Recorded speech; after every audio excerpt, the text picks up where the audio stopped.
Olá, meus irmãos, e que a paz do Senhor Jesus seja sobre a tua vida, sobre a tua casa, sobre a tua família. Que Deus abençoe grandemente.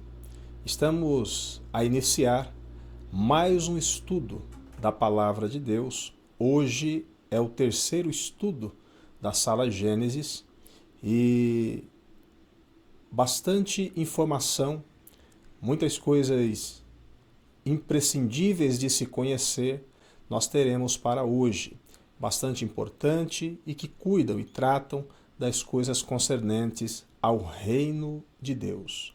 Com toda certeza, o Senhor ele tem muito a falar com as nossas vidas nesse dia, nessa hora, e assim nós vamos iniciar orando ao nosso Deus, agradecendo a Ele e pedindo que venha nos fortalecer para que possamos nos atentar à sua palavra e conhecer melhor os seus caminhos, para que não tenhamos nenhuma dúvida, mas sempre tenhamos mais e mais convicções do caminho que está colocado diante de nós, para que nós possamos andar nele e assim cumprir com a vontade do nosso Pai e o nosso Deus. Oremos.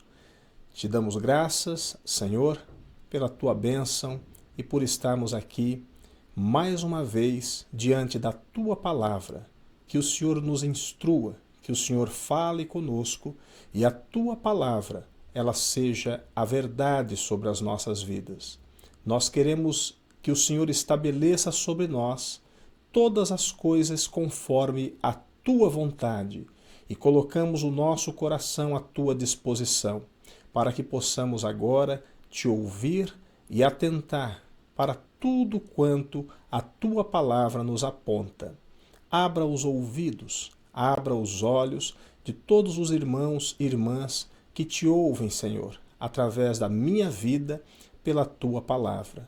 A ti dou graças e assim, desde já, dou o meu louvor e a glória seja ao teu santo nome, pois tu és digno de toda adoração que se faz sobre a face da terra, sobre os céus e sobre os céus dos céus.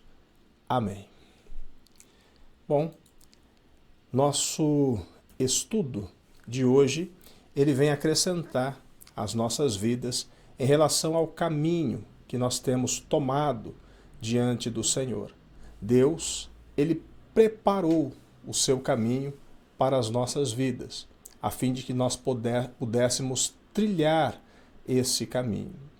Quando eu venho falar a vocês da palavra de Deus, eu não venho falar a vocês sobre aquilo que é uma convenção ou que se tornou convenção por parte dos homens. Quando eu comunico a palavra a vocês, eu comunico a palavra na forma como ela é, do jeito que o Senhor Deus estabeleceu ela dentro das Escrituras que nós conhecemos, tantas outras que não chegou ao nosso conhecimento, mas que apóstolo Paulo, Pedro, Tiago, apóstolo João, Davi, outros filhos de Deus, eles tiveram acesso a tantas escrituras e escrituras que hoje nós não temos acesso fácil a essas escrituras. No entanto, não importa para nós aquilo que os homens dizem através dos seus conceitos, através das suas criações e das suas convenções. Eu não faço nenhuma questão da convenção humana, aquilo que se estabelece como o certo, como o correto, sendo que isso não vá ao encontro da palavra de Deus ou a palavra de Deus não vai ao seu encontro. O caminho da fé, ele é o caminho que Cristo preparou, é o caminho que Cristo percorreu.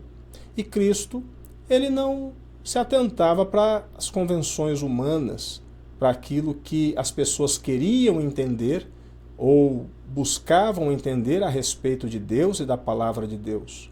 O conhecimento de Cristo em relação ao seu Pai, em relação a Deus, é um conhecimento nunca visto antes e que se estabelecia sobre a face da terra. É isso que eu quero. Quero para a minha vida e para a vida daqueles que me ouvem e que podem me ouvir.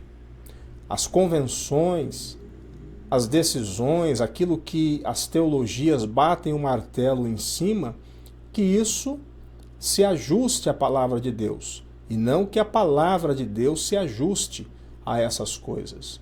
Então, quando eu pensava na Bíblia teologicamente, pensava na Bíblia filosoficamente, eu tinha uma maneira de ver as coisas de Deus e de ver o próprio Deus. E agora não. Agora eu procuro ler a Bíblia, buscar a origem daquilo que era o entendimento da pessoa e dos povos que estavam ali vivenciando aquela situação, e a partir dos escritos originais, a partir do entendimento que as pessoas tinham em relação a Deus, é isso que eu busco para o meu entendimento e, através do Espírito Santo, que sempre tem os seus ensinos, a sua instrução para nos dar, então é por onde a gente deve percorrer o nosso caminho. E hoje nós vamos falar desse caminho da fé, nos atentando para algumas ordenanças que são estabelecidas para a igreja. Tudo isso dentro da palavra de Deus, dentro das Escrituras. Nenhuma coisa criada ou convencionada. Então existem algumas ordenanças, existem algumas técnicas e algumas coisas que elas são para aplicação da igreja, para que o povo de Deus possa fazer as coisas de acordo com a vontade de Deus.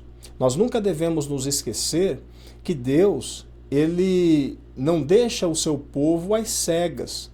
Ele sempre instrui o seu povo. No entanto, muitas ordenanças, muitos rituais, eles foram colocados dentro das condutas cristãs, nas celebrações, nas festas, nos próprios cultos, nas liturgias, e tudo isso veio com muito fermento, veio com muita coisa humana, veio com muita coisa das instituições. Não é que não exista uma forma correta de se fazer as coisas ou uma forma espiritual de se fazer as coisas. Existe. E é para isso que nós devemos atentar. E não para essas impressões, essas afirmações, essas reuniões que são tratadas e muitas vezes distorcem o sentido daquilo que é a palavra de Deus. Existe toda uma esfera espiritual em torno daquilo que se faz na igreja, dentro da igreja, no meio do povo de Deus. Quando eu falo igreja, eu não estou falando de templo, eu não estou falando de denominação. Quando eu falo igreja, eu estou falando de povo de Deus, de pessoas que se reúnem para celebrar a Deus, numa mesma comunhão, numa mesma palavra, numa mesma oração, num mesmo sentimento. Isso é a igreja, que se reúne embaixo de uma árvore, dentro de uma casa, que se reúne na rua, numa praça, para falar de Deus, para se comunicar com Deus, para anunciar a palavra de Deus, para louvar ao Senhor.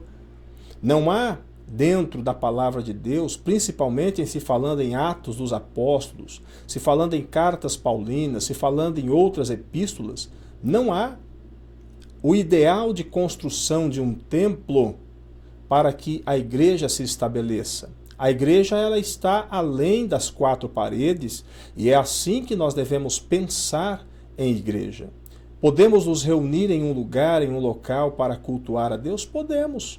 Podemos fazer isso, alugar, comprar, construir um lugar sem problema nenhum, mas entendendo que a igreja ela é o corpo espiritual, é o corpo de Cristo. Cristo a cabeça e a igreja é o seu corpo. E esse corpo são os membros da igreja. Esses constituem a verdadeira igreja. Então vamos para o nosso estudo, o estudo 3, falando um pouco sobre as ordenanças. E essas ordenanças elas sempre nos levam a algum entendimento maior. Então, as simbologias que existem dentro da Bíblia, as próprias ordenanças, as formas de se fazer as coisas e que são estabelecidas dentro da palavra de Deus, elas nos dão sempre códigos. Então, cada figura, cada instrução, cada elemento, ele vai nos conduzir a um tipo espiritual das coisas.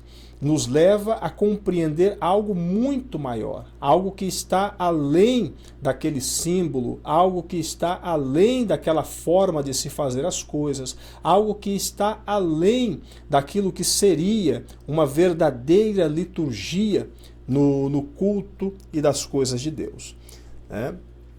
Então, tudo se trata de códigos, e a Bíblia ela é uma especialista em nos dar códigos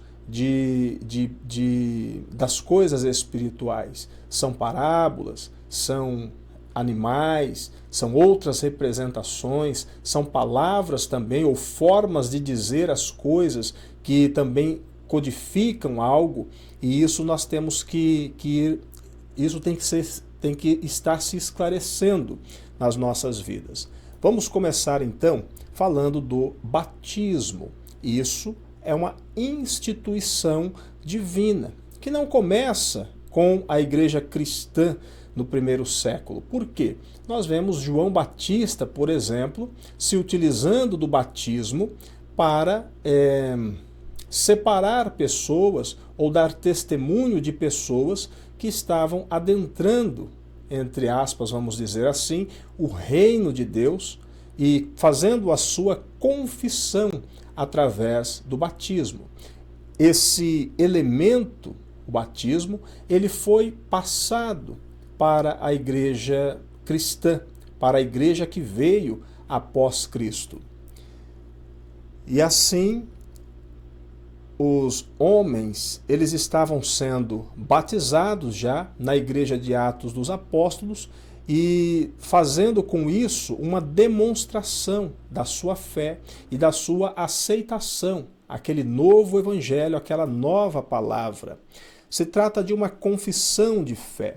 Em Mateus, capítulo 3, versos 16 e 17, e sendo Jesus batizado, subiu logo da água, e eis que se lhe abriram os céus, e viu o Espírito de Deus descendo como pomba e vindo sobre ele. E eis que uma voz dos céus dizia: Este é o meu Filho amado, em quem me comprazo. Ali, Jesus Cristo, ele dava testemunho de Deus, e Deus estava dando testemunho também de Jesus Cristo.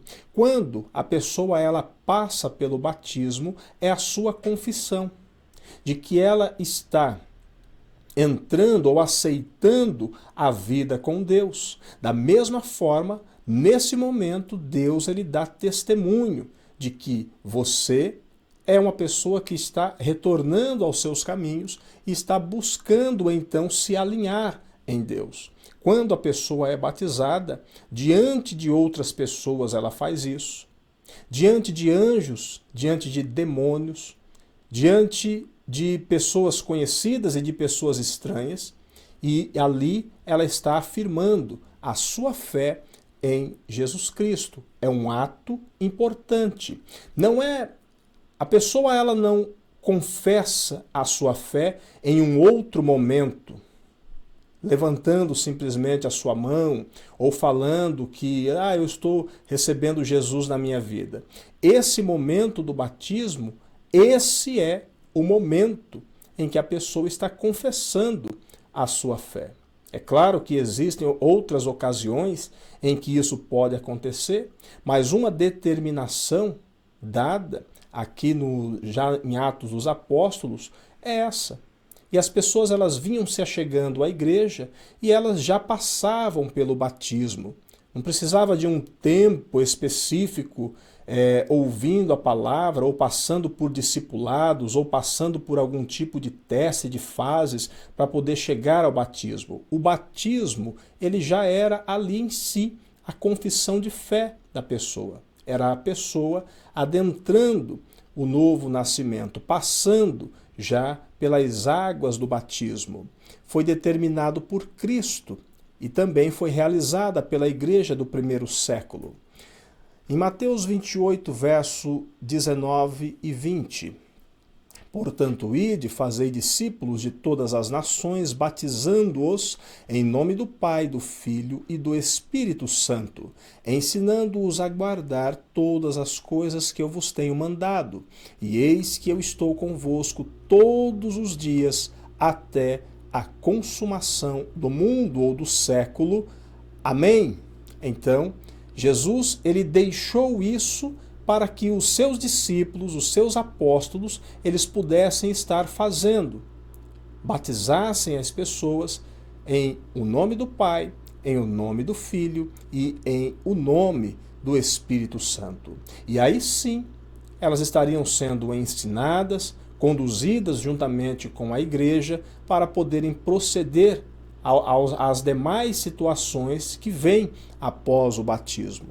Era realizado pela igreja do primeiro século. Atos 2, versos 40 e 41.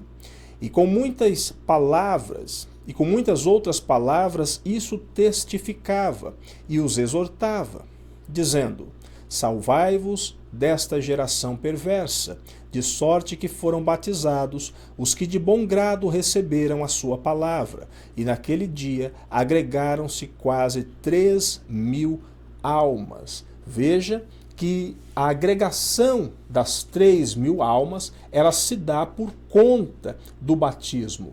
Então, por eles terem passado por aquela condição de confissão de fé através do batismo, eles estavam ali sendo considerados já como parte da igreja de Deus. Aqui é uma mensagem, uma pregação de Pedro, anunciando essa palavra para outros judeus. Qual é a forma de se ministrar, de se trabalhar, de se fazer o batismo? Bom, primeiro, ele é conduzido por um filho do Altíssimo, uma pessoa de fé, que já tenha confessado a sua fé em Cristo através do batismo. Então, para que o batismo seja feito, outra pessoa que já passou pelo batismo, já fez a sua confissão de fé através do batismo, também esse poderá realizar o batismo em um outro que assim deseja. Ah, mas tem que ser um pastor, tem que ser um evangelista, tem que ser um diácono? Necessariamente não. Necessariamente não. Um irmão, uma irmã, de repente numa situação inusitada, de repente num improviso, até num imprevisto, alguém queira se batizar, indo ao rio, por exemplo, tomar um banho, e chega lá, a mensagem começa a ser disseminada, a pessoa fala: o que me impede de ser batizado? Como aconteceu com o eunuco da Etiópia, que Filipe explicando a palavra para ele, e ele disse: olha, tem alguma coisa que me impede de ser batizado? E Filipe disse: não, não há nada que te impeça. Aqui tem água, e eu estou aqui, eu serei a sua testemunha. Então ali, Filipe como testemunha, mas também os céus como testemunha, e ao mesmo tempo também o inferno e as trevas como testemunha de que aquela pessoa, ela estava dando créditos a Deus, crendo em Deus. Outra forma de se ministrar é através da imersão, havendo, claro, as condições normais para que seja feita a imersão. Existem várias condições algumas condições que não poderá ser feita por imersão. Imagine uma pessoa numa cama de hospital, ali talvez numa UTI ou numa situação mais crítica, vai ser difícil fazer um batismo dessa forma. Então poderá se utilizar de um outro meio, de uma outra forma para se fazer a confissão de fé através do batismo, que não será necessariamente pelas vias da imersão, mas havendo as condições adequadas e as condições normais, sim, realizar-se-á por imersão. Por quê? Porque existe um símbolo aqui. O batismo, ele representa a morte e a ressurreição para uma nova vida. Então é uma passagem pelas águas. assim como no nascimento. A pessoa vai para o ventre de sua mãe e ali dentro ela vai sendo moldada por Deus, né, confeccionada, e ela sai dali de dentro numa nova forma. É uma nova pessoa, está nascendo. E o batismo é essa representação de um novo nascimento, um ressurgimento. Outra forma de ministrar, em nome do Pai, do Filho e do Espírito Santo. Ou simplesmente em nome do Senhor Jesus, que traz em si os elementos que figuram o Pai e o Espírito Santo. Eu vejo esses debates inúteis de várias teologias que gastam tempo, perdem tempo e entram em debates com isso aqui. Se deve ser feito em nome do Pai, do Filho e do Espírito Santo, ou se deve ser feito somente em nome de Jesus. Tanto faz. Não há diferença nenhuma. O Pai e o Espírito Santo testificam o Filho. E o Filho, ele tem em si o Pai e ele tem em si o Espírito Santo, que é a mãe, a parte feminina dessa divindade. Então, tanto faz em nome do Pai, do Filho e do Espírito Santo, como em nome do Senhor Jesus, que conserva em si a imagem do Pai e tem em si as características do Espírito Santo. Não importa isso aí. Para que entrar em debate teológico em relação a isso? Não há mistério nenhum nisso aqui. Eu, particularmente, realizo, trabalho o batismo em nome do Pai, do Filho e do Espírito Santo, mas não vejo problema nenhum em batizar em nome do Senhor Jesus, porque o batismo, ele é uma determinação de Cristo. Representa o renascer ou o novo nascimento. Então, existe uma passagem clássica na Bíblia onde Nicodemos, ele procura Jesus e Jesus vai falar para ele que a pessoa tem que nascer de novo. João capítulo 3, versos 5 e 6.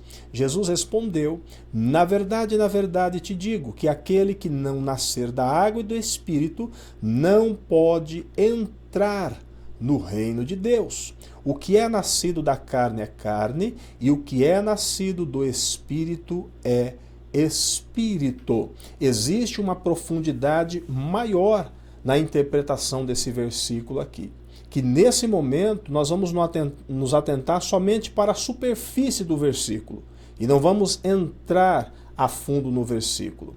Mas é necessário nascer da água e é necessário nascer do Espírito. Então é preciso que a pessoa ela volte a nascer de novo, que ela tenha uma nova vida, que ela passe por isso. E a representação disso é um símbolo, é justamente o batismo. Vamos agora para a questão da ceia do Senhor. Nós estamos falando sobre algumas determinações, sobre algumas ordenanças que existem em relação a várias ocasiões que a igreja trabalha, né? Então, não se tratam de rituais, mas muitas dessas coisas que eu estou falando aqui, elas se tornaram rituais, como, por exemplo, a ceia do Senhor. A ceia do Senhor, ela se tornou um rito, onde a pessoa ela pega ali um pedacinho de pão, um copinho de suco de uva, normalmente nas igrejas brasileiras, e com aquilo ali faz uma leitura repetida em todas as ceias, no caso, Santa Ceia, que não é uma palavra que existe dentro das Escrituras.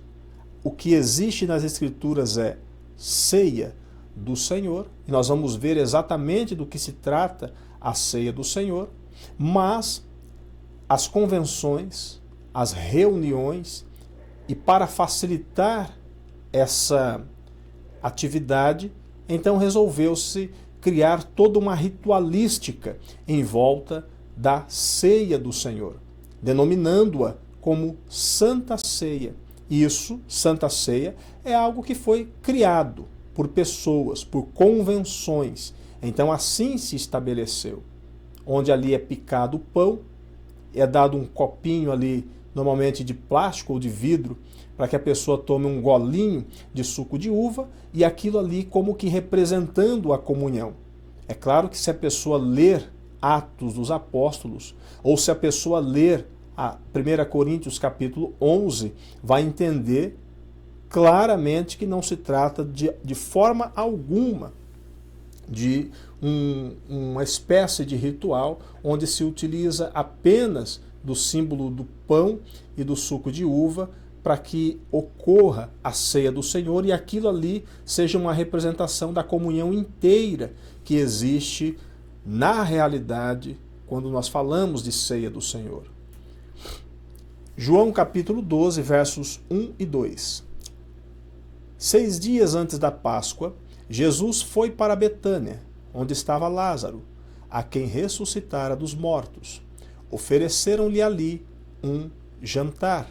Nas outras versões estará escrito que ali foi oferecida a ele uma ceia. Então, ceia é a mesma coisa que um jantar. Marta servia e Lázaro era um dos que estavam à mesa com ele. Então, veja que a palavra ceia, ela é a mesma palavra jantar. E é assim que eles chamavam a primeira igreja, a igreja do primeiro século, ela vai chamar esse momento de a ceia do Senhor. Paulo se utiliza desse termo em 1 Coríntios capítulo 11. Eles se reuniam e ali, numa mesa, assentados, normalmente no Oriente se assentava quase ou praticamente no chão, era muitas vezes no chão, a mesa era bem baixinha, né? E eles se assentavam assim. Por isso que algumas vezes você vai ler na Bíblia que havia uns discípulos ali, no caso João, que se reclinava sobre os ombros de Jesus. É porque eles estavam deitados, né? Inclusive nessa representação aqui, ó, vocês vão ver aqui a figura, aqui uma imagem que ilustra Cristo e a outra figura que está bem aqui, ó, como se fosse alguém chegando bem pertinho de Cristo, ilustrando justamente essa condição, que eles estão assentados numa parte mais baixa e ali eles estão participando de um jantar, de uma ceia. No caso aqui, a Marta, ela estava servindo, né, ao Senhor Jesus na residência de Lázaro, Maria e Marta. Representa a comunhão, assentar junto. É o mesmo alimento para todos, todos participam. Novos convertidos, crianças que são filhos dos irmãos, ou seja, não há distinção em se participar da ceia do Senhor, mas foi criada uma ritualística, foi criada uma espiritualidade em termos que não há para que então fosse exercida a Santa Ceia. E na Santa Ceia, que é feita pelas convenções religiosas, nessas santas ceias, ali as crianças não participam. Pessoas que não foram, por exemplo, batizadas, elas também não vão participar. Mas na ceia do Senhor, pessoas que estão juntas ali, elas estarão participando. As crianças, elas não serão deixadas de fora. Na igreja de Atos dos Apóstolos, as crianças não ficavam sem jantar, as crianças comiam.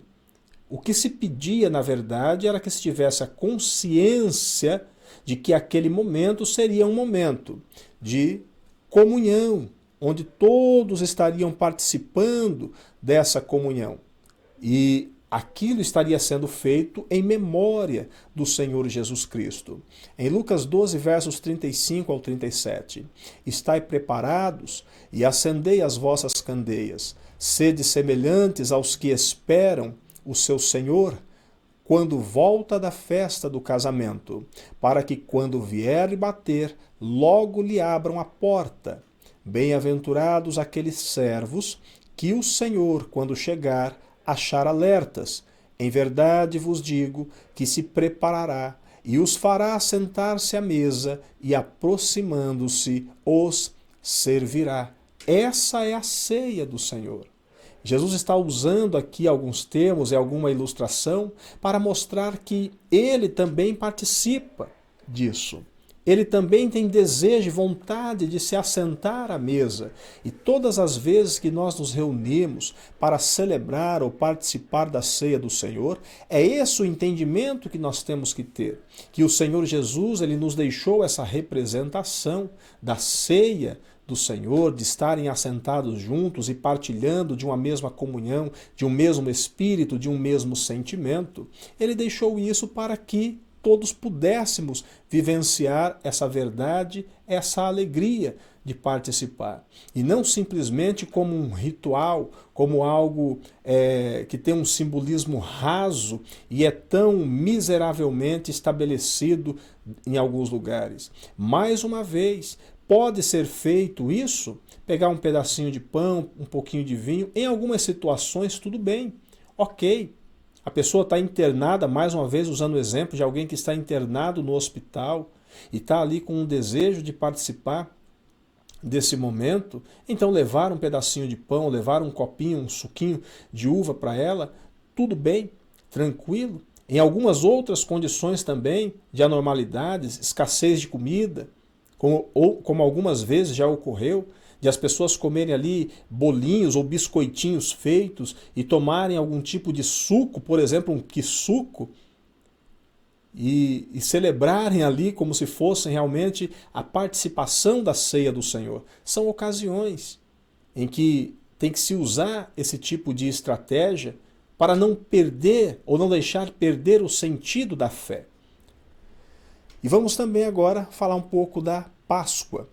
A Páscoa, ela é o Pessar, que na origem da palavra, que é o hebraico, tem a ver com passagem, que seria também uma questão de mudança de fase. Mas vamos pensar somente na passagem. Por que passagem?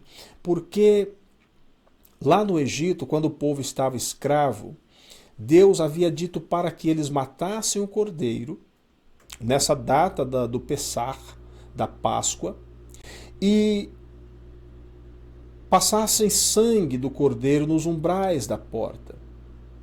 Porque viria um anjo, e esse anjo ele causaria a morte dos primogênitos em toda a terra do Egito.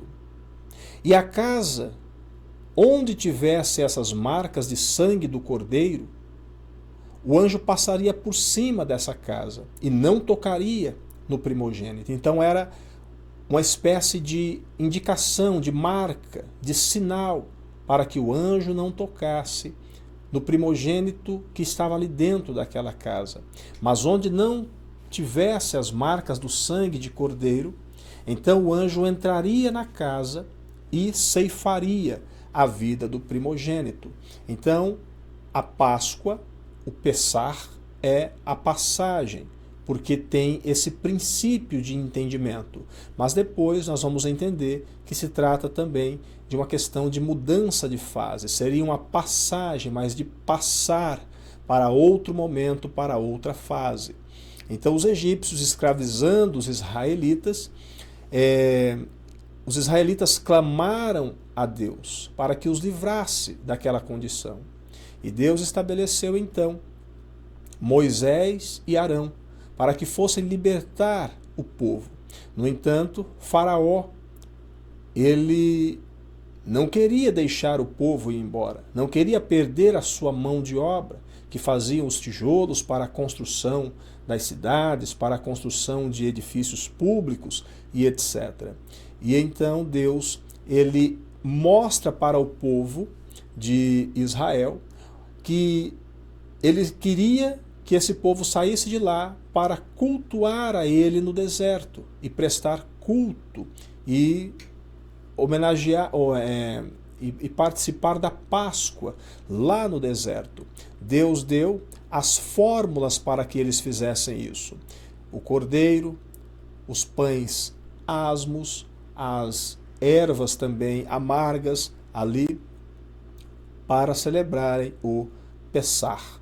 Aqui tem uma figura do mar Vermelho e a passagem de um lado para outro.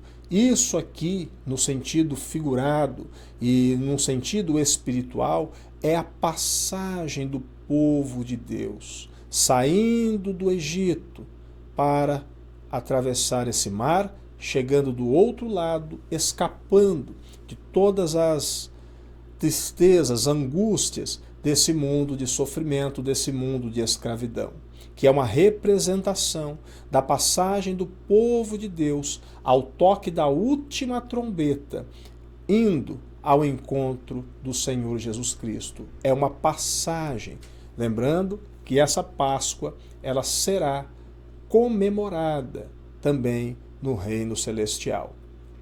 Vamos ler. Representa o fim de uma era e o início de uma outra era. Êxodo 12, versos 12 a 14. Porque naquela noite passarei, a palavra aqui, pessar, no hebraico, passarei pela terra do Egito e ferirei de morte todos os primogênitos na terra do Egito, tanto os homens como os animais. E executarei juízo sobre todos os deuses do Egito. Eu sou o Senhor. Mas o sangue servirá de sinal nas casas em que estiverdes. Então é o que eu falei para vocês em relação ao sangue que deveria estar nos umbrais da porta para que, quando o anjo de morte passasse, ele não afetasse a vida daqueles que estavam dentro da casa. Se eu vir o sangue, passarei adiante, e não haverá praga entre vós para vos destruir, quando eu ferir a terra do Egito. E este dia será um memorial. Então, aquele dia, ele foi estabelecido como um memorial. Vós o celebrareis como uma festa ao Senhor, e como estatuto perpétuo através de todas as vossas gerações. Estatuto perpétuo, para sempre será comemorado essa Páscoa do Senhor. E nós temos aqui os códigos, onde o cordeiro é uma representação, os pães asmos são representação também, e assim como as ervas amargas são também. O cordeiro, ele está representando a Cristo. Êxodo 12, 3 ao 5. Dizei a toda a comunidade de Israel, no 10º dia deste mês, cada um tomará para si um cordeiro, conforme a família dos pais. Um cordeiro para cada família. Mas se a família for pequena demais para um cordeiro, deverá comê-lo com o vizinho mais próximo de sua casa, conforme o número de pessoas. Calculareis o cordeiro conforme a porção adequada para cada um. O animal será um macho de 1 ano, sem defeito. Podereis tomar um cordeiro ou um cabrito. Então esse cordeiro, ele tinha um simbolismo bastante especial, pois ele estava representando ali o sacrifício que o Senhor Jesus Cristo faria, nos dando a liberdade do Egito, do mundo, para que nós pudéssemos também sair de um tempo de escravidão, um tempo de sofrimento, um tempo de subserviência aos deuses do Egito, para entrarmos numa nova era, em um novo tempo em que nós estaríamos debaixo da adoração, debaixo da unção, debaixo do amor, da graça do nosso Senhor Jesus Cristo e servindo, na realidade, ao seu reino. Esse animal, ele deveria ser um animal sem defeito, sem mancha, sem mácula, perfeito, porque assim era a exigência para que o pecado ele fosse então anulado, desfeito, coberto.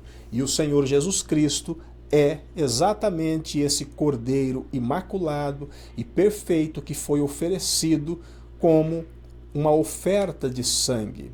E todos aqueles que têm a Cristo recebem em si a sua marca e são protegidos, guardados pelo Senhor.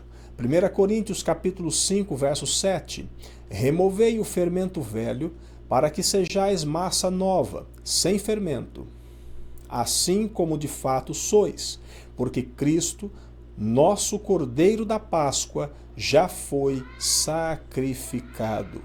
Paulo, então, confirmando que a figura do Cordeiro é a figura de Cristo. Vamos falar dos pães asmos. É o pão sem fermento, que simboliza ou significa uma palavra santa, uma palavra pura, um evangelho puro. É o pão sem fermento. Você, por certo, já viu esse pãozinho aqui, ó, nas padarias, quem sabe comprou também aí para fazer um piquenique, alguma coisa, mas parece com a pizza, né? Ele não tem fermento, não é utilizado fermento nesse pão. Por quê? Porque o pão, ele é a representação do alimento espiritual, da palavra de Deus, do evangelho do Senhor Jesus Cristo. E o fermento, ele representa aquilo que engana, aquilo que leveda, aquilo que deixa bonito, mas na verdade é algo que está alterando aquela palavra, aquele evangelho. Êxodo 12, versos 19 a 21. Não haja fermento algum nas vossas casas durante 7 dias. Está falando do período que vai anteceder a Páscoa. Pois quem comer pão fermentado será exterminado da comunidade de Israel, tanto peregrino como natural da terra. Não comereis nada fermentado, nem em todas as vossas habitações comereis pães. Em todas as vossas habitações comereis pães sem fermento. Então Moisés chamou os anciãos de Israel e disse-lhes: Ide, escolhei os cordeiros segundo as vossas famílias e sacrificai a Páscoa, Deus dando as determinações e as orientações, para que o povo de Israel, nesse caso aqui do pão, o comesse, mas sem o fermento. Ele não é talvez tão bonito e talvez também não seja tão saboroso quanto o pão com fermento, mas é assim o Evangelho. Ele está ali para nos trazer a realidade, para nos trazer a verdade. Em Mateus 16, versos 11 e 12, como não compreendeis que não vos falei a respeito de pães? Então aqui Jesus está conversando com os seus discípulos, agora nós estamos no Novo Testamento, e o Novo Testamento ele tem que concordar com o Velho Testamento. Não existem duas Bíblias, uma Bíblia do Novo Testamento e uma Bíblia de Velho Testamento. A palavra ela é uma só e nós temos que entendê-la como uma só. Aquilo que foi dito no começo também será o que será dito no final, pois a palavra não muda, ela não se altera. E Jesus está falando de pão, mas eles estão pensando que se tratava simplesmente de um pão feito pelas mãos de pessoas, e não era. Mas tende cuidado com o fermento dos fariseus e dos saduceus. Então eles entenderam que Jesus não dissera que tomasse cuidado com o fermento dos pães, mas com o ensino dos fariseus e dos saduceus. É isso que eu estou falando para vocês. A palavra ela nos traz códigos, ela nos mostra esses códigos, sendo que no Antigo Testamento ali são as sombras, enquanto que no Novo Testamento nós temos a revelação completa, porque Cristo, que é o mistério que estava oculto, ele agora está sendo revelado. E ele diz, olha, cuidado com o fermento dos religiosos, cuidado com o fermento daqueles que ditam as coisas para vocês, cuidado com o fermento daqueles que dizem que eu disse algo que na verdade eu não disse. Cuidado com aqueles que alteram as escrituras. Cuidado com aqueles que olham para o exterior, mas não se atentam para o interior das coisas. Cuidado com o fermento dos fariseus e dos saduceus. E os discípulos ali de Jesus conseguiram entender. E as ervas amargas, o que elas vão representar? Elas representam as dores, os sofrimentos, as angústias passadas. e a nova vida no Evangelho. Ora, mas tudo isso aqui, dor, sofrimento, angústia, a nova vida no Evangelho e você vai entender isso. Porque falar do Evangelho é uma coisa, é bonito. Eu estar aqui falando para vocês do Evangelho é uma coisa. Eu viver o Evangelho é outra coisa. Viver o Evangelho é como se alimentar de ervas amargas, porque você sente o amargo, você sente que é difícil, você sente que não é uma coisa tão automática, mas você tem que se esforçar cada vez mais. Então, comer ervas amargas é assim. Você se esforça para comê-las, ela faz bem, você sabe que faz bem, mas você meio que não quer, você quer uma coisa mais tranquila de se digerir. E, no entanto, as ervas amargas, elas servirão aqui, no caso da Páscoa, para mostrar, lembrar a eles das suas dores, dos seus sofrimentos, da sua escravidão, do seu choro, o que eles passaram de ruim na terra do Egito. E quando nós passamos para o Evangelho, existe também essa dualidade do Evangelho, onde ele na boca é legal, na boca ele é bom, na boca ele é fácil, mas quando nós vamos digerindo isso e passamos a querer viver esse Evangelho, nós vamos nos deparando com dias difíceis, com dias de temporal, para conseguirmos nos manter firmes nesse Evangelho. Então, várias ervas amargas estavam sendo colocadas ali. É claro que estava determinado quais seriam essas ervas amargas, tendo cuidado sempre, claro, com a questão de veneno, da indigestão, etc, etc. Em Êxodo 12, verso 8, e naquela noite comerão a carne assada no fogo, com pães sem fermento. Sim, a comerão com ervas amargas. Apocalipse 10, versos 9 e 11. Agora nós vamos entender, através do Novo Testamento, o que é o Evangelho. Ele é como as ervas amargas. Então fui até o anjo, aqui é João, na revelação de Apocalipse, e pediu-lhe que me desse o livrinho. Aqui está uma representação, um código para o Evangelho. Ele me respondeu: pega-o e come-o. Ele lhe será amargo no estômago, mas doce como mel na boca. É do que nós estamos falando. Peguei o livrinho na mão do anjo e o comi. E ele era doce como mel na minha boca, mas depois que o comi, meu estômago ficou amargo. Então me disseram: é necessário que profetizes outra vez a muitos povos, nações, línguas e reis. Mas é necessário.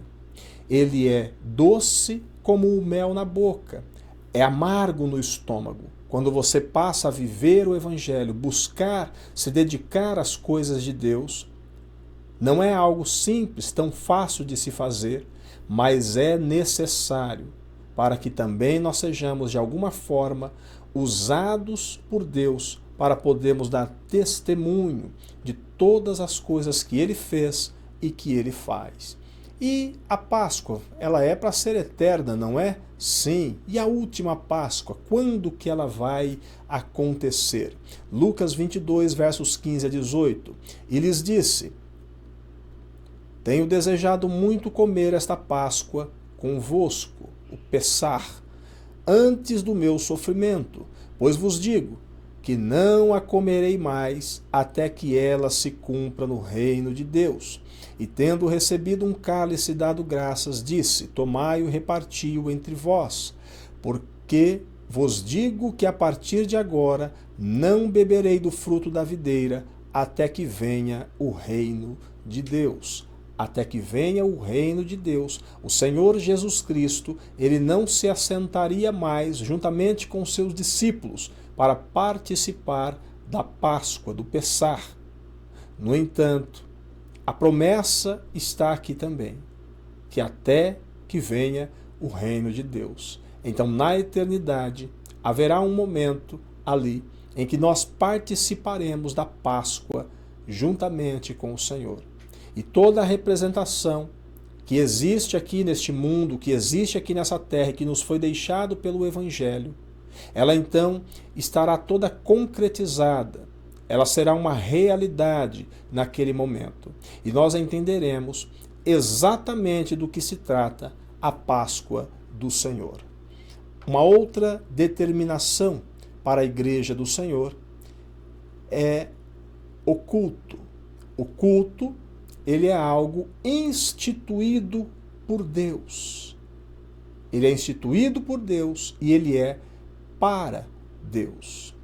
É a celebração e a devoção a Deus. É quando nós nos colocamos inteiramente ao serviço do louvor, da honra, da gratidão, da adoração ao nosso Deus. Em que lugar deve acontecer o culto? Tem um lugar específico? É lá em cima? É cá embaixo? É somente em tal lugar? É somente em tal ocasião?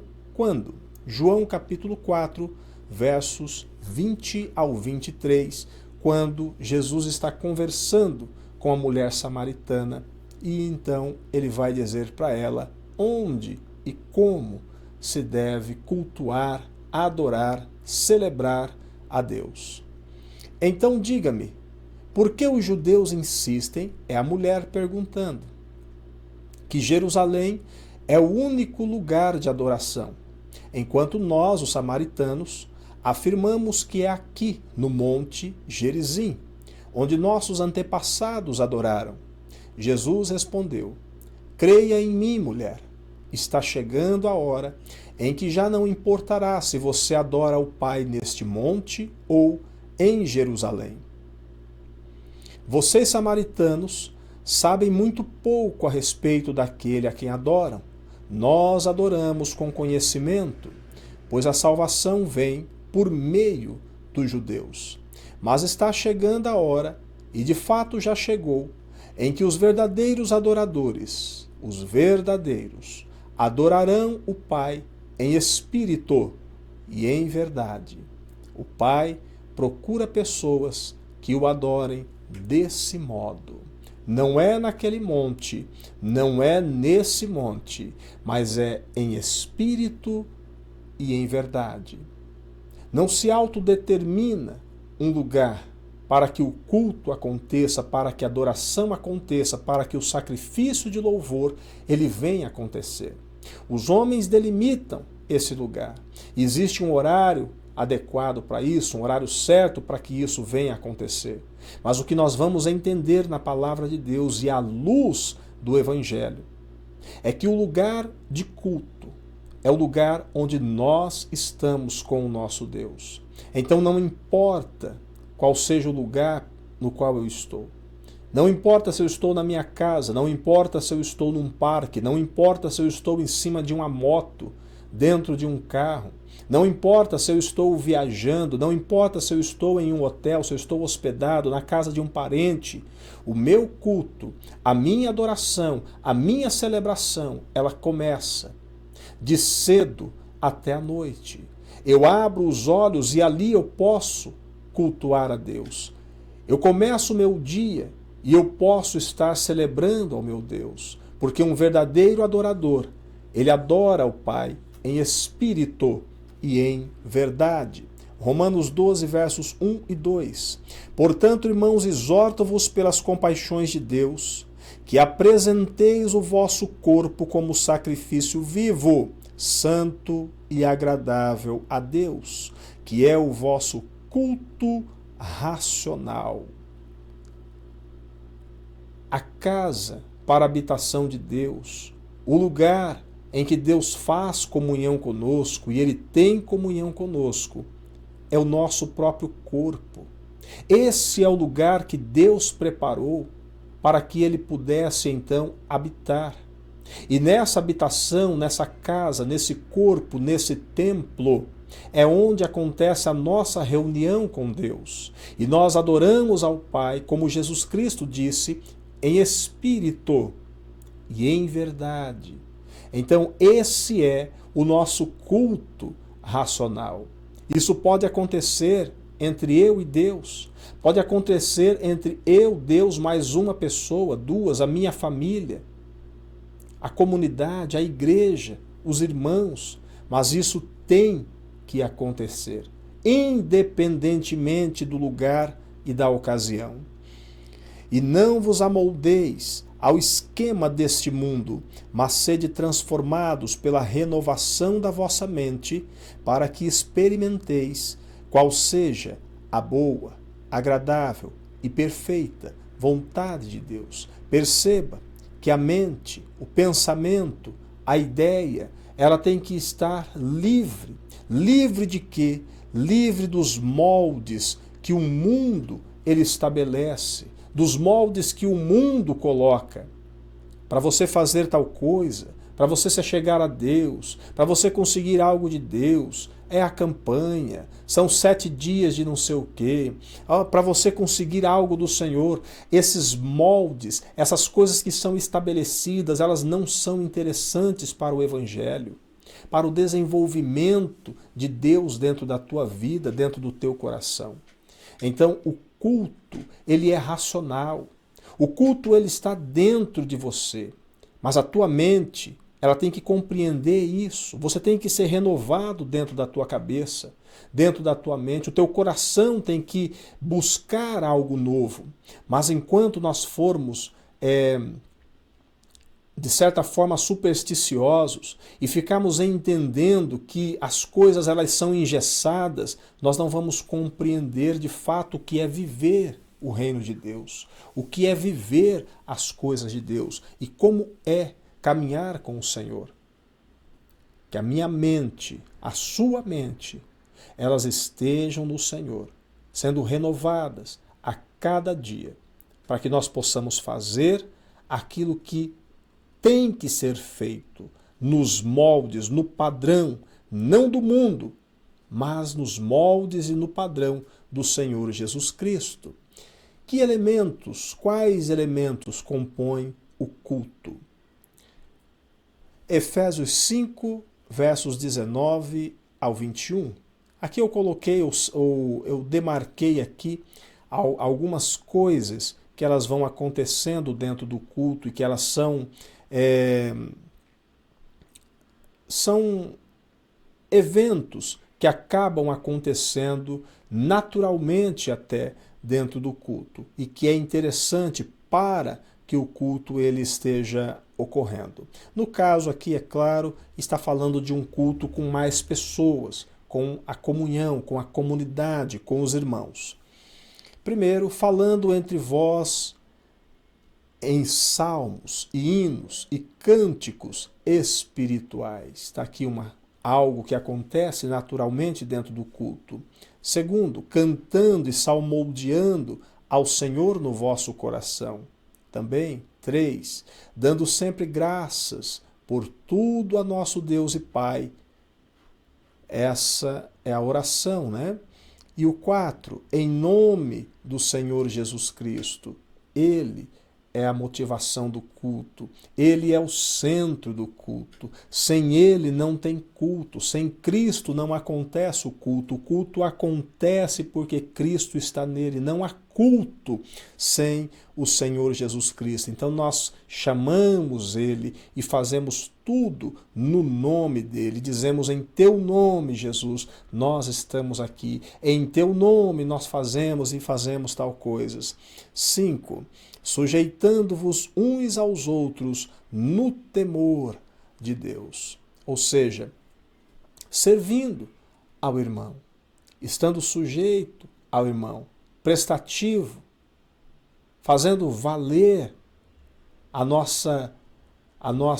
os nossos dons e os nossos talentos, usando aquilo que nós temos para ajudar o outro também a cultuar, a se estabelecer na presença do Senhor.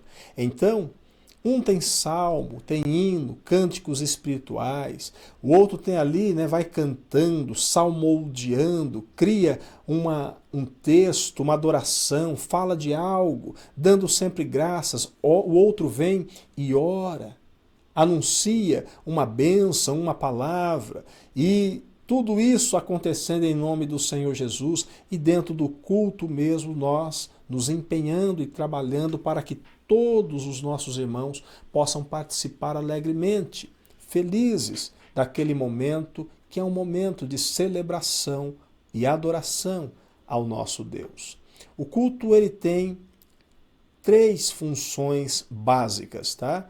Então eu estabeleço aqui, coloquei aqui a trifunção do culto. No culto ocorre a oração, no culto ocorre a adoração, que pode ser os cânticos, que pode ser a celebração, certo? E no culto nós temos a palavra, a mensagem. Esses 3 elementos aqui, eles são elementos essenciais dentro do culto, que para que o culto ele seja completo, isso está acontecendo. Isso pode ser você sozinho, você e a sua esposa, você e seus filhos, a sua esposa, a sua família. Isso pode ser você e mais 2, 3 pessoas dentro de uma sala, num quarto, em algum lugar, no trabalho. Mas ali vocês estarão orando, celebrando ao Senhor com os cânticos, com adoração, e haverá também uma mensagem, uma palavra. Então nós temos aqui uma trifunção do culto. E tudo isso em nome do Senhor Jesus. 1 Coríntios capítulo 14, versos 26 ao 33. Irmãos, que fazer então? Quando vos reunis, cada um de vós tem um hino, tem uma palavra de instrução, tem uma revelação, tem uma palavra em língua, tem interpretação.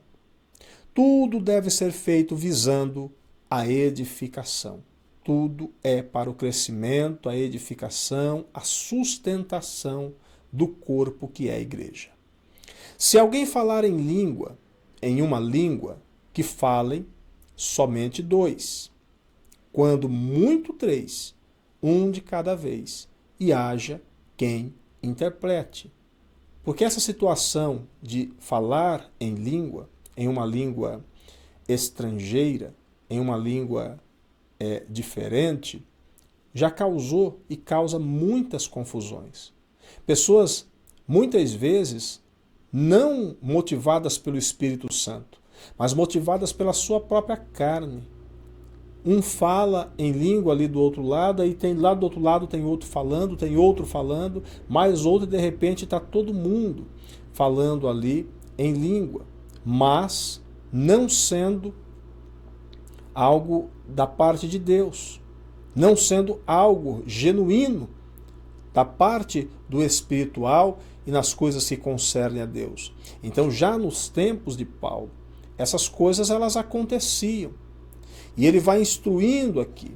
Quando acontecer de alguém falar em língua, fale um outro, no máximo fale 3, mas que haja o intérprete. É interessante que tenha intérprete, porque as pessoas não vão entender se a língua ela for uma língua em um outro idioma, como que as outras pessoas vão entender? Então, para que haja a edificação, a língua tem que ser interpretada. Mas se não houver intérprete, permaneça calado na igreja, falando consigo mesmo e com Deus. Olha a instrução do apóstolo Paulo. Se não tem ninguém que está interpretando, não há o dom de interpretação naquele momento, ou isso não foi dado a ser interpretado, então não fale, fique quieto, ou então fale baixinho a pessoa e Deus. Que 2 ou 3 profetas falem, e os outros julguem o que for dito. Mas se for dada uma revelação a alguém que estiver sentado, cale-se o primeiro. Então era a forma do culto ali na igreja primitiva. Então 2 ou 3 pessoas elas se levantavam para anunciar a palavra. O profeta aqui é aquela pessoa que fala, que anuncia, que está pregando, anunciando a palavra em nome do Senhor Deus. Não é aquela pessoa que está profetizando as coisas que virão, o que vai acontecer. Eis que te digo que isso vai acontecer. Não é disso que se trata aqui o texto, mas está falando daquelas pessoas que estão ali com uma mensagem da parte de Deus e vão entregar essa mensagem, vão falar dessa palavra.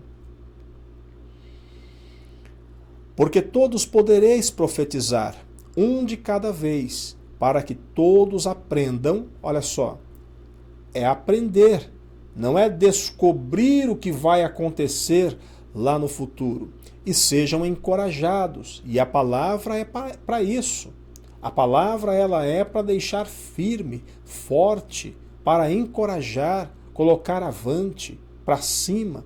O espírito dos profetas está sujeito ao controle dos profetas, porque Deus não é Deus de desordem, mas sim de paz, como em todas as igrejas dos santos. Nós estamos falando do culto e nós estamos aqui falando de que o culto ele tem uma ordenança, existe uma conduta, não é algo largado, solto, jogado.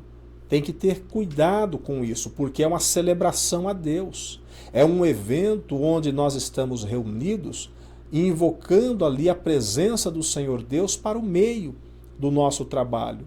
É um serviço prestado a Deus. É claro que em muitos lugares isso se tornou uma liturgia, isso se tornou um antro de rituais. E não é para ser assim.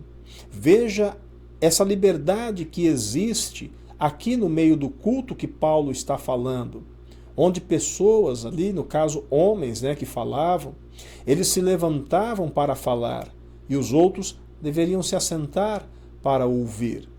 Não tem um só falando, não tem um só cantando, mas um tem uma coisa, o outro tem outra coisa, e os dons sendo distribuídos ali, nós ainda vamos falar dos dons, mas não hoje, mas em outro momento, os dons sendo distribuídos para a igreja, para que todos sejam edificados. E haverá culto. Até quando? Nós vamos ver, pelo menos em Apocalipse, que a celebração a Deus, o culto a Deus, ele não para. Ele vai acontecendo sempre. Os 24 anciãos, por exemplo, assentados nos seus tronos, lançam ali as suas coroas, cantam hinos. Os 144.000 também, que são selecionados em Apocalipse, eles estão cantando hinos e adorando ao Senhor. Os anjos, eles estão celebrando a Deus, adorando a Deus também, ali em Apocalipse. Apocalipse 7, versos 9 ao 12. Depois disso vi uma imensa multidão, grande demais para ser contada. São os arrebatados, são aqueles que saíram da tribulação, os que saíram da terra e voltaram para Deus. De todas as nações, tribos, povos e línguas, em pé diante do trono e diante do Cordeiro. Usavam vestes brancas e seguravam ramos de palmeiras nas suas mãos, E gritavam com grande estrondo: a salvação vem de nosso Deus, que está sentado no trono, e do Cordeiro. E todos os anjos estavam em pé ao redor do trono, dos anciãos e dos 4 seres viventes, ou seres vivos. Prostraram-se com o rosto em terra diante do trono e adoraram a Deus, cantando: Amém. Louvor e glória e sabedoria, gratidão e honra, força e poder pertencem ao nosso Deus para todo sempre. Amém. Uma adoração, cânticos, louvores na presença de Deus. Esse foi o culto, a celebração do culto que você pode fazer dentro de você, porque o templo é o seu corpo é o templo onde Deus habita, e aí Deus estabelece uma comunhão contigo. Você pode adorá-lo em espírito e em verdade, com a mente renovada, um pensamento transformado na presença de Deus. Vamos falar um pouquinho sobre unção. O que é isso? É a separação de alguém para uma determinada função, trabalho ou missão. E a unção ela é também um derrame de poder, é uma ministração de poder, onde ali é ministrado sobre alguém uma força, um poder extra da parte de Deus. Para quê? Para que seja executado algum tipo de trabalho, alguma missão também, essa pessoa ela venha exercer com autoridade. Então a unção, ela é a transferência de poder e a transferência de autoridade. Nós vamos ver nos reis antigos isso ocorrendo, quando um sacerdote, vamos dizer aqui que seja Samuel, ungindo a Davi. Então Samuel, que tem a unção de Deus, que tem o poder de Deus, ele tem a autoridade de Deus, ele vai estabelecer como rei a Davi, que nesse momento é só um menino que pastoreia as ovelhas de seu pai, mas a partir desse momento se estabelece sobre ele uma unção de rei, um poder determinado sobre ele. Cristo também deu esse mesmo poder aos seus discípulos, deu esse mesmo poder a 70 discípulos para que fossem de 2 em 2 às cidades em Israel e pudessem anunciar, proclamar o Evangelho, as maravilhas, expulsar demônios. Então Cristo, ele derramou unção sobre essas vidas. Lucas, capítulo 4, versos 18 e 19. Jesus Cristo mesmo, ele falando daquilo que foi colocado sobre a sua vida. O Espírito do Senhor está sobre mim. Ou seja, esse Espírito de poder, o Espírito Santo, a Ruach HaKodesh de Deus, está sobre mim, porque me ungiu para anunciar boas novas aos pobres, enviou-me para proclamar libertação aos presos e restauração da vista aos cegos, para pôr em liberdade os oprimidos e para proclamar o ano aceitável do Senhor. O próprio Senhor Jesus Cristo, então ele está ali no templo e ele está falando em uma das reuniões da sinagoga, em um dos momentos em que os homens estão reunidos para a celebração no sábado, e ele abre no livro de Isaías e fala justamente do momento em que ele é ungido para apregoar as coisas de Deus, para colocar em libertação aqueles que são cativos, restaurar, dar liberdade, anunciar o ano aceitável do Senhor. Então o próprio Cristo falando de si e sobre a sua autoridade, sobre a unção que estava sobre ele. Nós teremos também os apóstolos que foram separados por Cristo para poderem exercer os seus ministérios.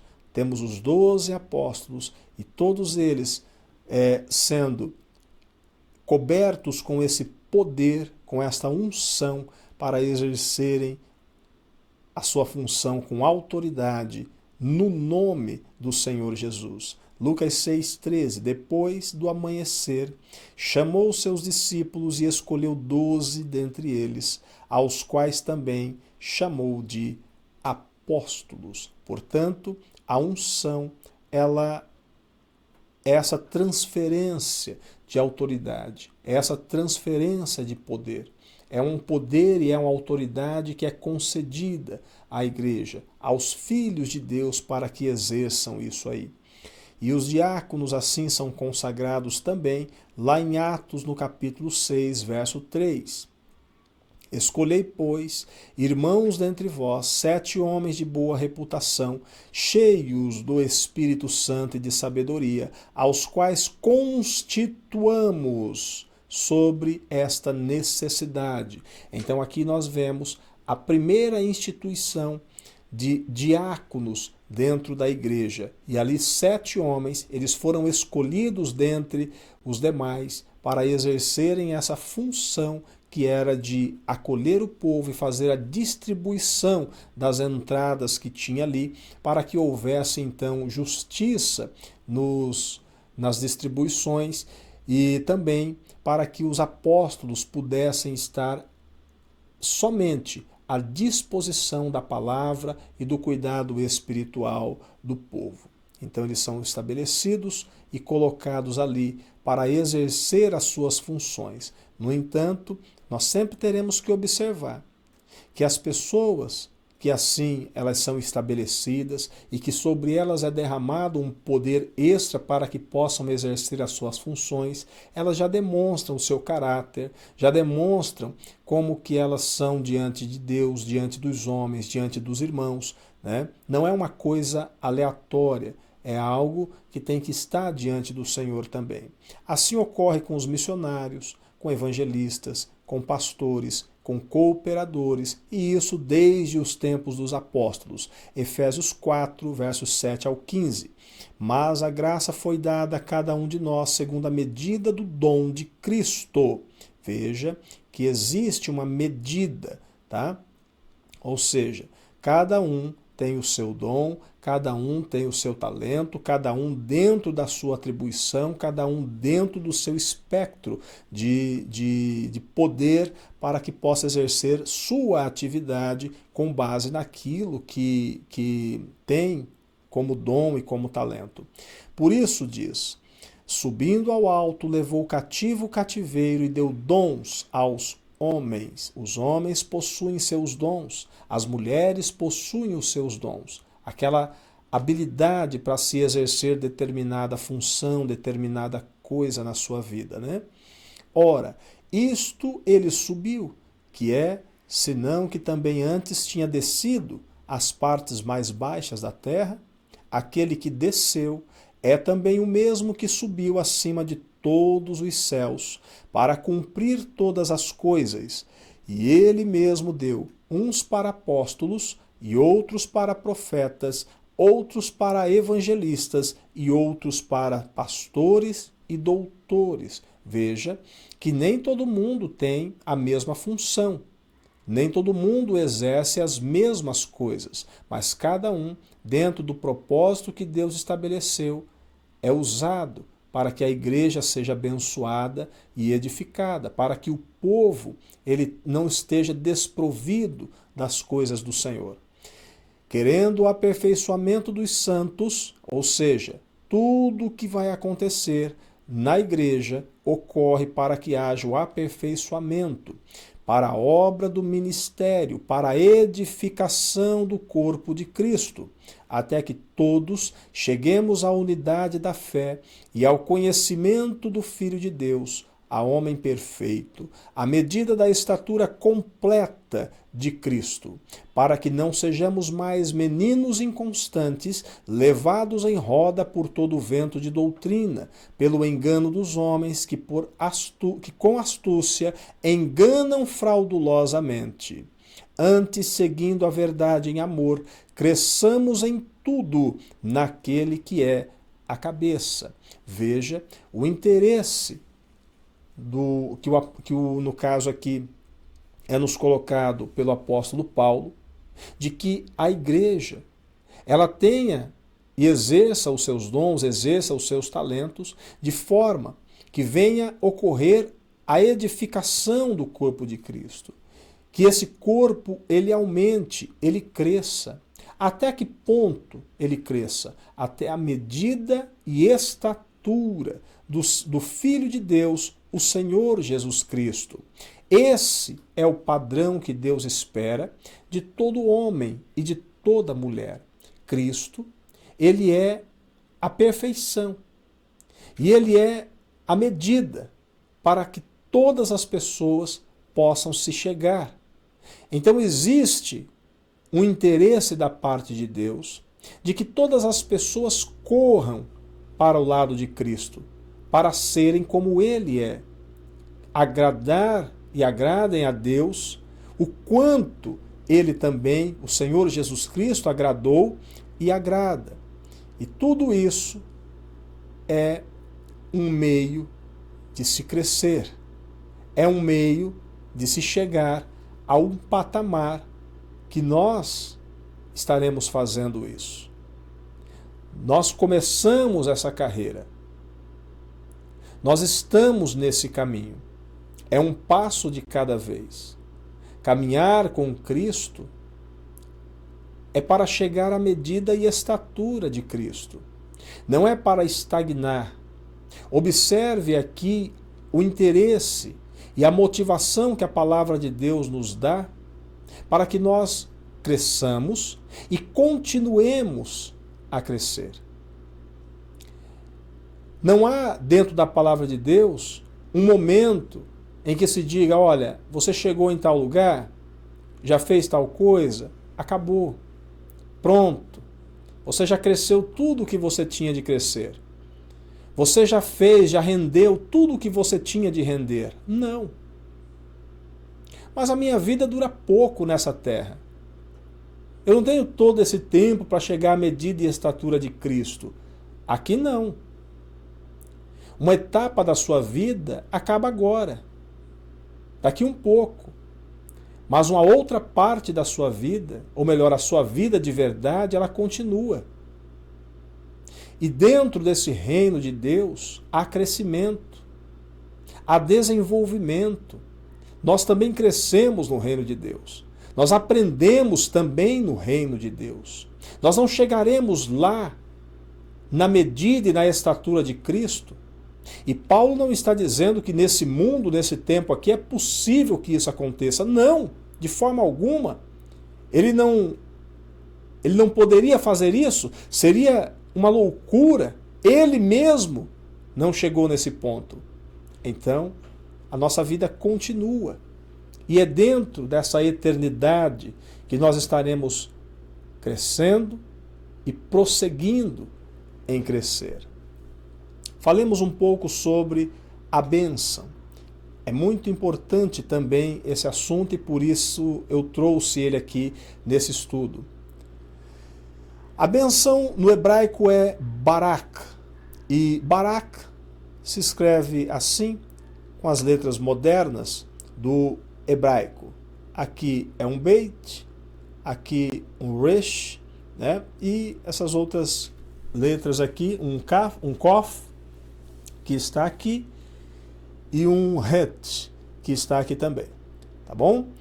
Eu fiz aqui uma transcrição do que eu entendi aqui como sendo a palavra barak dentro do hebraico, para facilitar esse entendimento. Lembrando para você o seguinte, o hebraico ele não é como o português, tá? Cada letra aqui, e lê-se da direita para a esquerda, cada letra aqui ela tem uma representação, certo?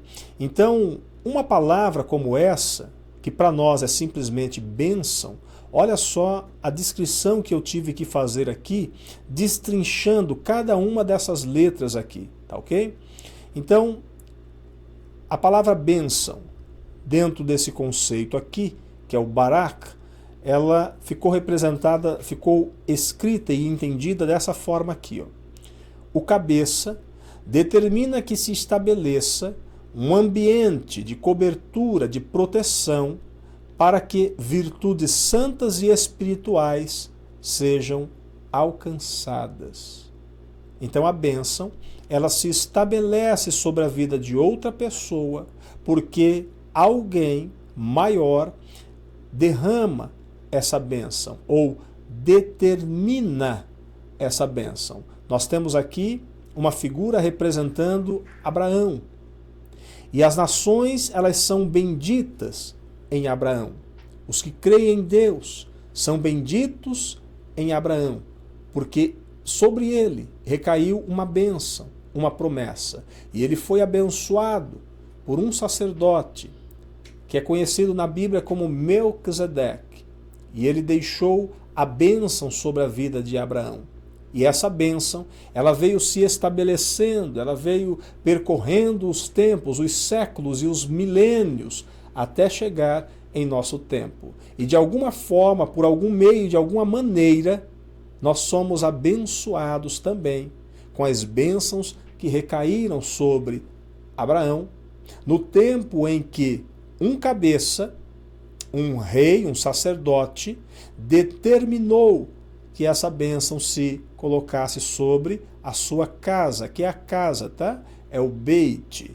E eu disse assim, eu coloquei aqui como um ambiente de cobertura, de proteção, porque é isso que representa aqui a casa. Aqui é o cabeça, ok? Aqui são as virtudes santas e espirituais aqui, junto com esse het aqui, são as virtudes santas e espirituais, tá bom? Olha que bonito que é o hebraico. Bom para que você também possa estudar um pouco disso. Eu tenho gostado bastante dessa instrução dentro do hebraico. Mais uma vez, o cabeça determina que se estabeleça um ambiente de cobertura, de proteção, para que virtudes santas e espirituais sejam alcançadas. Nós vamos falar de 3 tipos de bênção: a bênção determinada, a proclamada e a desejada. Dentro de bênção que é determinada, nós teremos aqui a questão da bênção por nascimento, a bênção por casamento e a bênção por ministério. Vamos lá, sobre a bênção determinada, nós teremos, ela é dada por autoridade constituída. Então, alguém que está como autoridade sobre a vida do outro determina a bênção. Salmo 133, versos 1 ao 3. Ó quão bom e quão suave é que os irmãos vivam em união.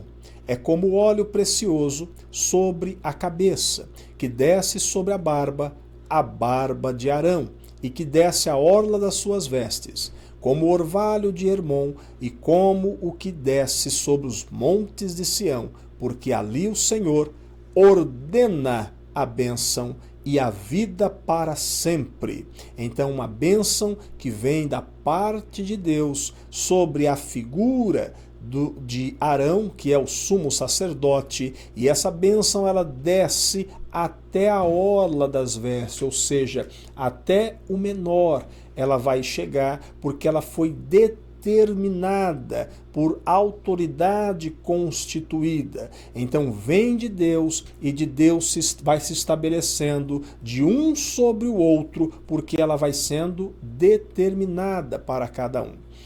Procede de Deus até o menor da sequência hierárquica. Então é algo que vem do maior para o menor. Por nascimento, vamos falar então sobre a bênção determinada por aquele que tem autoridade por conta de nascimento. O que nasce primeiro tem maior autoridade do que o que nasce depois, e assim por diante. Com os irmãos, é da mesma forma. O mais velho, ele tem maior autoridade que o mais novo, e assim por diante. Nós temos o pai e a mãe que estão sobre os filhos e, portanto, abençoam os filhos. Avós que estão sobre os filhos e sobre os netos, portanto, abençoam os filhos e abençoam também os netos. Em Gênesis 49, verso 26, as bênçãos de teu pai excederão as bênçãos de meus pais, até a extremidade dos outeiros eternos. Elas estarão sobre a cabeça de José e sobre o alto da cabeça do que foi separado de seus irmãos. Na bênção que Jacó estabelece sobre os seus filhos, nós encontramos ali em Gênesis 49 como que ele determina sobre cada um uma bênção especial.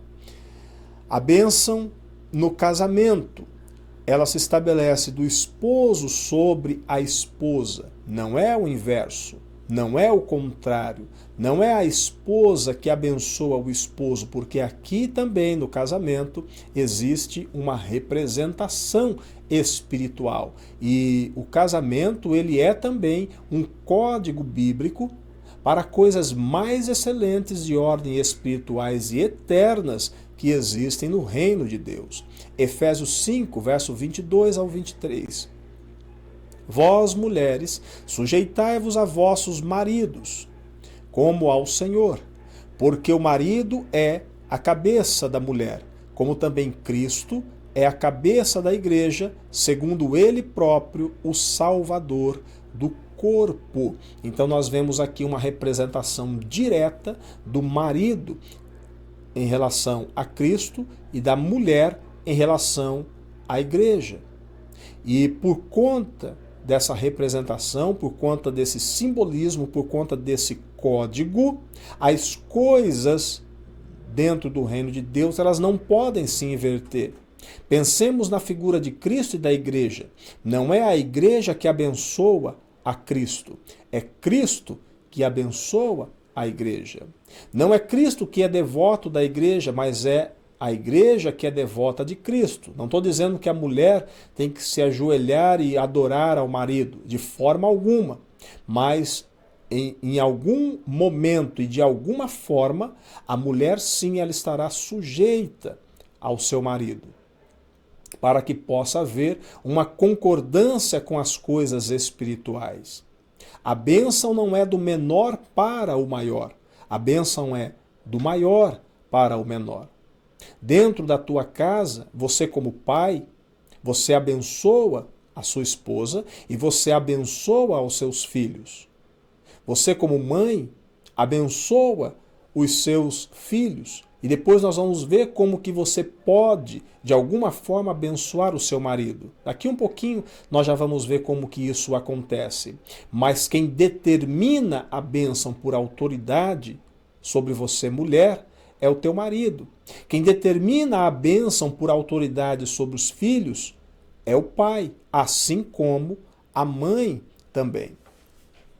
E a bênção, ela é ministrada também por ministérios no reino de Deus. Existe aqui uma questão hierárquica entre os ministérios estabelecidos na igreja, no corpo de Cristo. Procede de ministros da igreja de maior unção, já falamos da unção, é o poder espiritual, né? Maior unção sobre os outros de menor unção. Então há uma questão de hierarquia na unção que foi dada a cada um, ou no dom, no talento que foi distribuído. 1 Coríntios 14, verso 5. Gostaria que todos vós falasseis em línguas, mas muito mais que profetizasseis.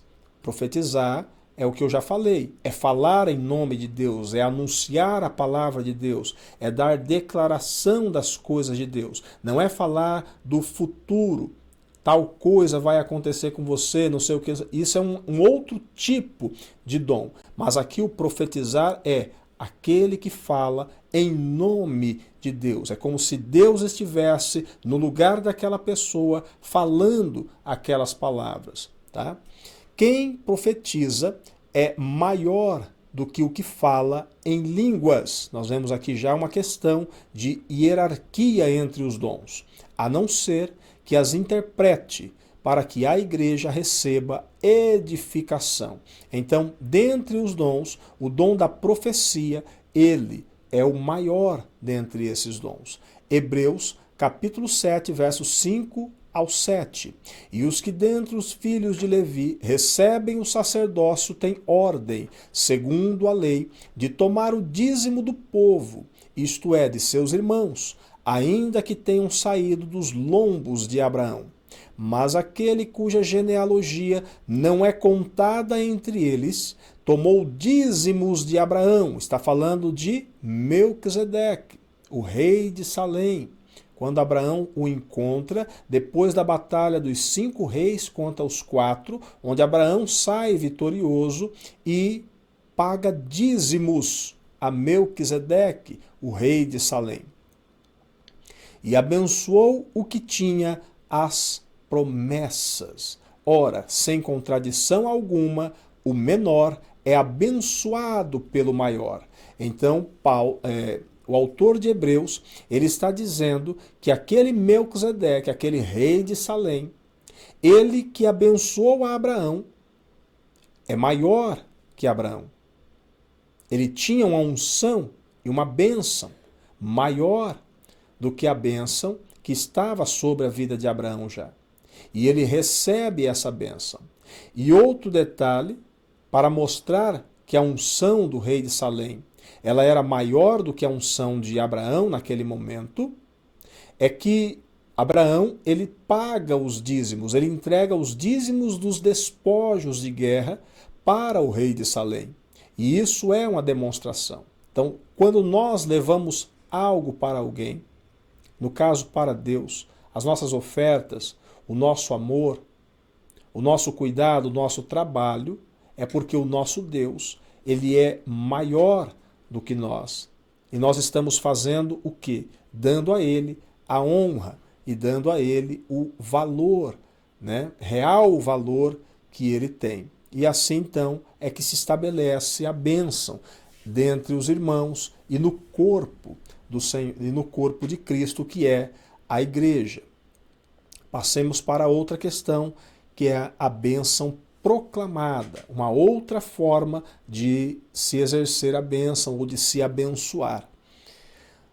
São proferidas para criar o ambiente da bênção ao entorno de quem proclama ou sobre quem ela é proclamada. Então é uma outra forma de se estabelecer a bênção. É quando eu proclamo essa bênção, eu declaro a bênção sobre o meu dia, sobre o meu trabalho, sobre o meu dinheiro, sobre a minha casa, sobre o meu carro. Eu declaro essa bênção, eu proclamo essa bênção.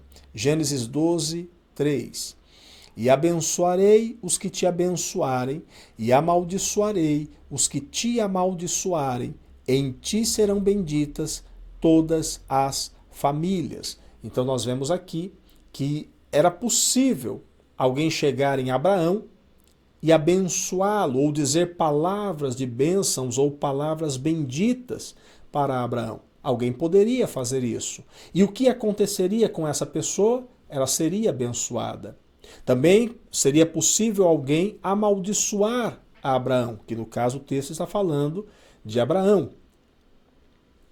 E, no entanto, se essa pessoa amaldiçoasse Abraão, também Deus o amaldiçoaria. Então está aqui a importância de nós também declararmos bênçãos sobre as outras pessoas, declararmos bênçãos sobre os nossos irmãos, sobre as pessoas que nos cercam, sobre a nossa família. E, com isso, nós somos também abençoados, porque criamos um ambiente de bênção. Uma outra forma de bênção é a bênção desejada. É aquela que se busca para si. Então eu quero a minha bênção e eu busco ela em nome do Senhor Jesus Cristo. Em Gênesis 32, do 26 ao 29, nós vamos encontrar Jacó insistindo com o anjo para que o abençoasse. Eu quero a minha bênção. Eu não vou te deixar enquanto você não me abençoar. Me abençoe, porque eu quero ser abençoado. Então eu posso desejar uma bênção para mim. Versículo 26. E disse: deixa-me ir, porque já a alva subiu. É o anjo falando para Jacó. Porém ele disse: não te deixarei ir, se não me abençoares. E disse-lhe: qual é o teu nome? E ele disse: Jacó, ou Yaakov no hebraico. Então disse: não se chamará mais o teu nome Yaakov, ou Jacó, mas Israel. Israel será o seu nome, ou seja, príncipe, pois como príncipe lutaste com Deus e com os homens e prevaleceste. Interessante aqui, né? Lutaste com Deus e com os homens e prevaleceste. Muitas vezes nós queremos uma bênção e nós não lutamos o suficiente por ela. Nós só pedimos a Deus e não caminhamos por ela e não trilhamos por ela. Nós temos que buscar bênção de Deus, mas nós temos que irmos firmes em busca delas também. Como assim? Eu tenho que fazer e desfazer as coisas? Não. A luta é aqui. é no espírito. Eu luto na fé. Eu não vou me lançar sobre um anjo, agarrar ele, ou lutar contra os homens, insistir de uma forma violenta. Não. Isso aqui é uma sombra das coisas que acontecem agora. Mas dentro de mim, com toda certeza, haverá uma insistência, uma batalha, uma luta. E eu vou nisso, mesmo que ninguém veja, mesmo que já esteja findando o tempo, que pareça que não vai acontecer, mas eu vou firme. É uma batalha minha, íntima, pessoal. Eu quero essa bênção. Me abençoe, Senhor. E eu insisto com Deus. Em algum momento, Ele vendo o meu coração puro, sincero e preparado para receber a bênção, então Ele me concederá e transformará as coisas, como transformou, mudou o nome de Jacó. E Jacó lhe perguntou e disse: dá-me, peço-te, a saber o teu nome. E disse: por que perguntas pelo meu nome? E abençoou-o ali. Aqui Jacó recebeu uma grande bênção. Olha só que maravilha. Israel é conhecido com esse nome e recebe esse nome porque o nome de Jacó, o Yaakov, foi mudado para Israel, que é o príncipe. Portanto, chegamos ao fim desse terceiro estudo. Parabéns, está concluído o terceiro estudo da Sala Gênesis. Que Deus te instrua, fale melhor com você, te dê a paz, te conduza em todo esse caminho. Havendo alguma dúvida, pergunte, para que nós possamos então esclarecer as coisas e falarmos delas ainda melhor.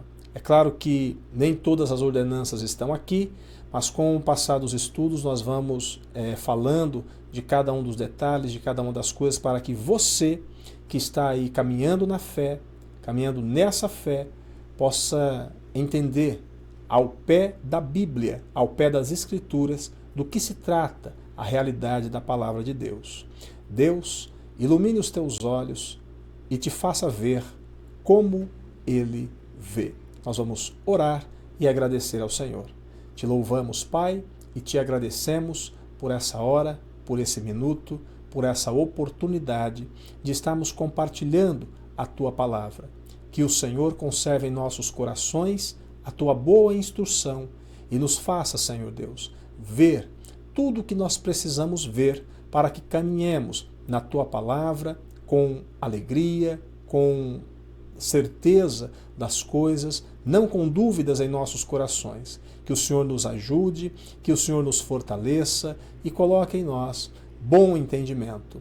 Obrigado, porque o Senhor se deu por nós e nós podemos andar contigo, viver contigo todos os dias das nossas vidas. Abençoe a cada um dos teus filhinhos, meus irmãos, que podem compartilhar comigo essa palavra e ouvir. Deixo sobre cada um deles a tua bênção para que o Senhor cumpra as suas maravilhas, as suas promessas e estabeleça um dia após o outro, meu Deus, firmeza em seus corações e em suas vidas. Em nome do Senhor Jesus Cristo, oro e assim peço. Amém. Que Deus abençoe e te faça prosperar em nome do Senhor Jesus.